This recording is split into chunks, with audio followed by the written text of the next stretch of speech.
ตอนที่ 34 จะพาไปชมวิธีการทำความสะอาดและพ่นเคลือบเลกเกอร์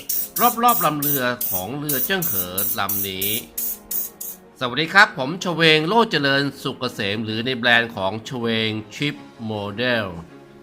เพื่อไม่ให้เสียเวลาไปชมเนื้อหาขั้นตอนของการผลิตกันเลยและอย่าเพิ่งปิดคลิปไปไหนเพราะช่วงท้ายคลิปจะมีรูปแบบเรือสวยๆที่มีความอลังการมาให้ชมกัน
คลิปถัดไปมาติดตามตอนจบของเรือสำเภาเจิ้งเหอลำนี้ว่าจะมีขั้นตอนอย่างไรต้องติดตามกัน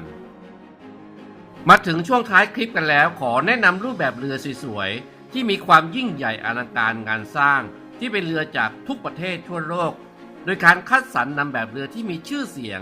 มีเกียรติประวัติที่ดีที่สุดของแต่ละประเทศมามอบให้กับท่านผู้ชมที่ชื่นชอบงานเรือโบราณโดยทางชเวงชิปโมเดลมีรูปแบบเรือที่สุดอลังการกว่า100รูปแบบเรือที่ทางทีมงานของชเวงชิปโมเดลสามารถผลิตตามต้นแบบด้วยความละเอียดปานนีตถูกต้องได้สัดส่วนเสมือนเรือจริงๆทุกประการโดยการควบคุมดูแลการผลิตจากครูช่างอย่างชเวงชิปโมเดลทุกขั้นตอนหากท่านผู้ชมสนใจในงานเรือโบราณสามารถติดต่อได้ตามเบอร์ 089 991 2901 ได้เลยนะครับฝากทุกท่านช่วยกดถูกใจกดติดตามกดกระดิ่งให้ช่องชเวงชิปโมเดลเพื่อเป็นพลังกำลังใจในการทำคลิปในเนื้อหาในครั้งต่อไป